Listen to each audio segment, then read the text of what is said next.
Bonsoir à tous, heureuse de vous retrouver pour cette édition retardée en raison de la retransmission en direct du match Maroc-Côte d'Ivoire que vous venez de suivre sur notre antenne. Une victoire remportée haut la main par la sélection nationale par 2-0 dans un entretien au téléphone avec le sélectionneur national Hervé Renard. Sa Majesté le Roi Mohamed VI félicite chaleureusement l'équipe nationale pour sa qualification au Mondial 2018. Nous reviendrons sur cet entretien téléphonique de Sa Majesté le Roi au cours de cette édition. Mais d'abord, place au titre de l'actualité. À Abu Dhabi, Sa Majesté le Roi Mohamed VI reçoit en sa résidence son Altesse Cheikh Mohammed Ben Zayed Al Nahyan, prince héritier d'Abu Dhabi, commandant suprême adjoint des forces armées de l'État des Émirats Arabes Unis. À Paris, la princesse Lalla Meriem, ambassadrice de bonne volonté, a pris part hier soir à la cérémonie d'hommage rendue à Irina Bokova, directrice générale de l'UNESCO, au terme de son mandat à la tête de cette organisation. Les Lions de l'Atlas ont à Abidjan, un match palpitant remporté haut la main par le 11 national face à la sélection ivoirienne par 2-0. Après 20 ans d'attente, le Maroc renoue avec l'aventure du mondial qui aura lieu en 2018 en Russie.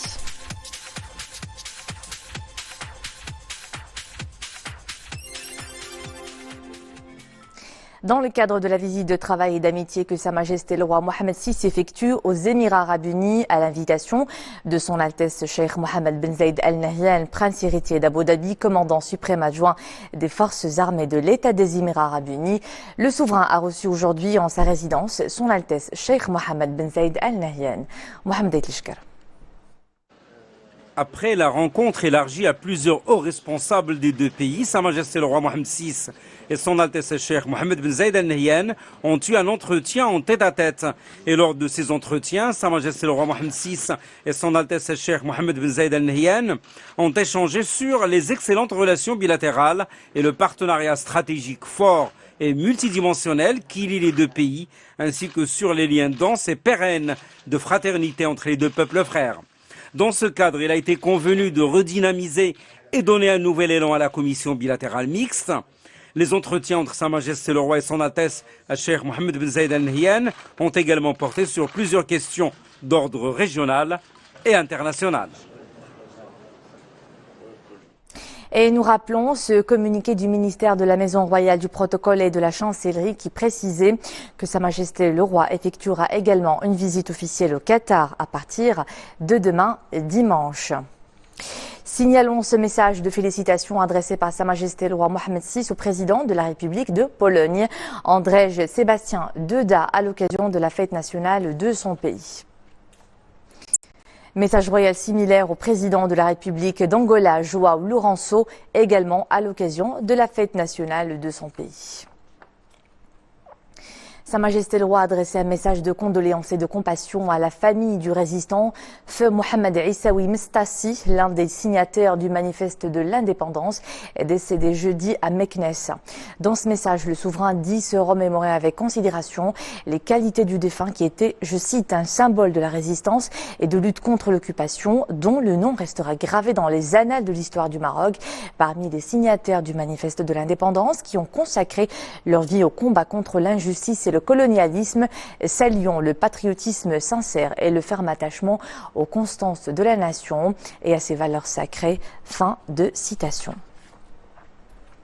Direction Paris, où son Altesse royale, la princesse Lalla Meriem, ambassadrice de bonne volonté, a pris part hier soir à la cérémonie d'hommage rendue à Irina Bokova, directrice générale de l'UNESCO, au terme de son mandat à la tête de cette organisation. Une cérémonie marquée par la diffusion de témoignages de plusieurs personnalités sur l'engagement de Madame Bokova pour la promotion des valeurs de l'UNESCO durant ses 2 mandats. Mohamed Aitlishkar. Maison de l'UNESCO où son Altesse royale la princesse Lalla Meriem, ambassadrice de bonne volonté, a été accueillie à son arrivée par Madame Zohr Al-Alaoui, présidente de la 39e conférence générale de l'UNESCO et représentante permanente du Royaume du Maroc auprès de cette organisation, ainsi que par plusieurs personnalités. La présence de son Altesse royale la princesse Lalla Meriem à la cérémonie d'hommage rendue à Madame Irina Bokova témoigne de l'importance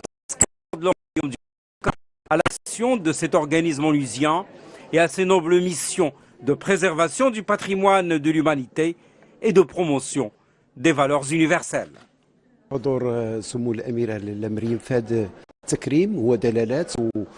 La présence de son Altesse royale, la princesse Lalla Mariam, à cette cérémonie d'hommage reflète le souci du royaume de soutenir l'action de l'UNESCO visant la diffusion de la culture du dialogue, de la tolérance et de l'entente entre les peuples, en plus de la promotion de la diversité culturelle et de l'éducation.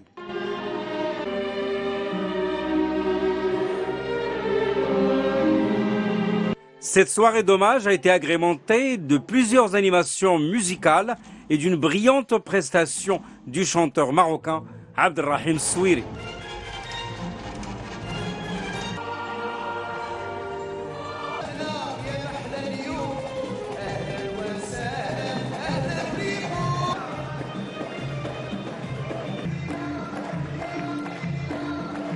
Cette cérémonie a été également marquée par la diffusion de témoignages de plusieurs personnalités, dont des chefs d'État, sur l'engagement de Mme Bokova pour la promotion des valeurs de l'UNESCO durant ses 2 mandats en tant que directrice générale de cette organisation. Mme Bokova, qui a notamment rappelé avec beaucoup d'émotion la visite qu'elle avait effectuée en mai dernier à Fès, visite au cours de laquelle elle avait pris part à la cérémonie de présentation du programme de réhabilitation des anciennes médersas, présidé par Sa Majesté le roi Mohammed VI.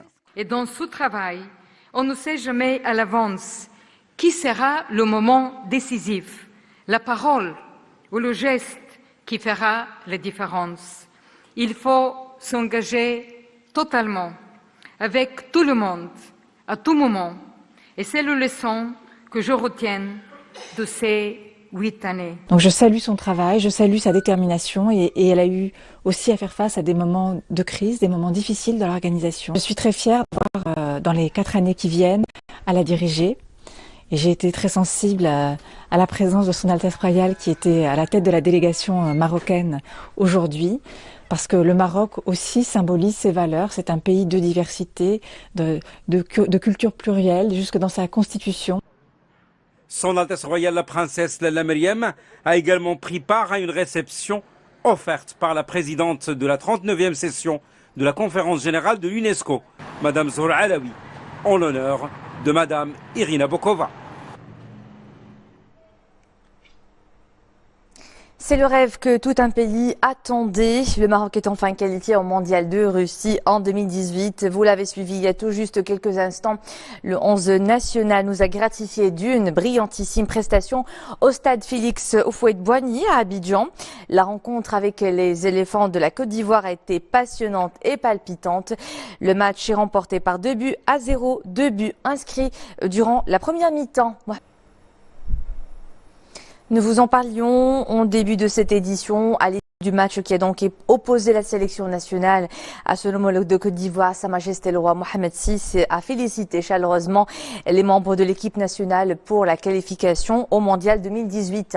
Le souverain s'est ainsi entretenu au téléphone avec l'entraîneur de l'équipe Hervé Renard et le capitaine Mehdi Ben Attia, auquel le souverain a exprimé sa joie pour le grand exploit réalisé par la sélection nationale ainsi que ses sincères compliments aux joueurs et au staff technique et administratif qui ont su donner le meilleur d'eux-mêmes et accomplir un parcours excellent couronné par cette grande réalisation.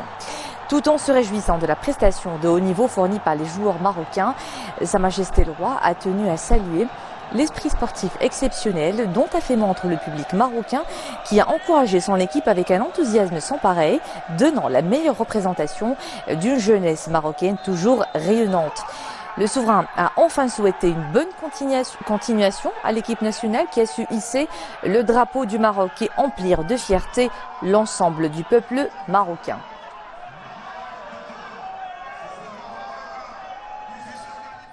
Je vous invite à présent à suivre ces images qui viennent de nous parvenir d'Arachidia, où comme partout ailleurs, la victoire de la sélection nationale est fêtée.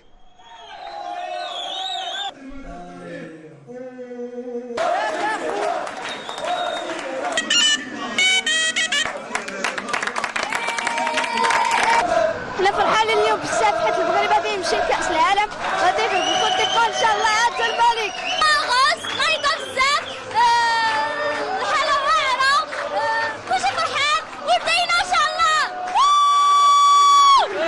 تكون نتائج حسنه في المونديال الفروسيوي. شكرا وحاج المغرب. شكرا 20 سنه مربوحه اليوم ان شاء الله، واحنا حاضرين في روسيا ان شاء الله.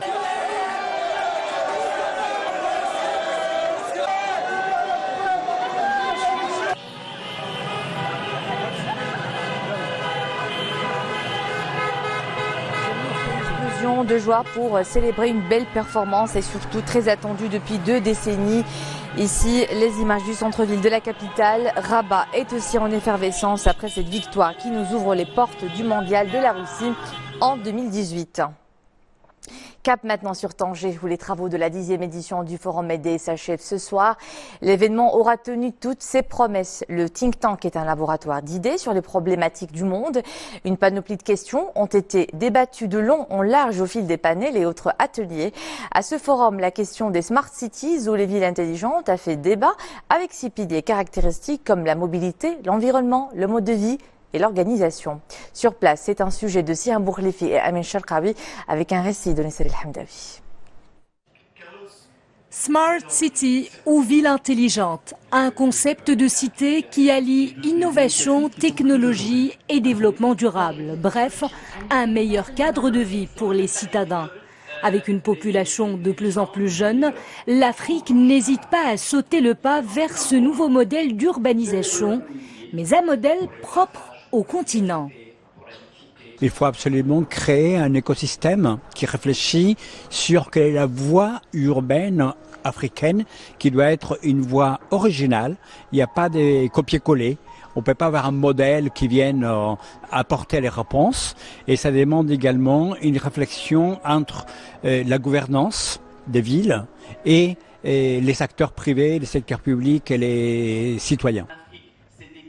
Le Maroc a choisi d'emprunter la voie de ces villes, des villes very in, des villes tournées vers l'avenir. L'idée est d'enclencher une transformation dans la gestion de la cité et le bien-être de ses habitants. Ce qui est admirable au Maroc, c'est la diversification des investissements dans les villes intelligentes. Il y a un travail qui est mené dans le domaine de l'innovation, mais aussi du côté du monde des affaires. Tout cela constitue le cœur névralgique de la ville digitale, de la ville intelligente. Cette innovation qui s'installe davantage n'est pas juste en train de généraliser l'utilisation des nouvelles technologies. Elle est en train d'apporter une inclusion sociale et financière. Mais peut-être que le Maroc gagnerait à développer les capacités des jeunes dans la maîtrise des outils numériques afin qu'ils puissent être connectés au monde économique de ces villes d'avenir. Chaque ville en Afrique est donc appelée à développer son propre concept de Smart City. L'idée est de s'adapter aux besoins de ses habitants, considérés comme des parties prenantes du développement de leur ville. Et on se quitte en musique et ces chansons spécialement composées à la gloire des Lions de l'Atlas qui ont achevé un beau parcours sur la route du Mondial 2018. Toutes nos félicitations aux 11 nationales. Nous leur souhaitons plein succès pour leur future rencontre de cette grande messe footballistique abritera donc la Russie en 2018.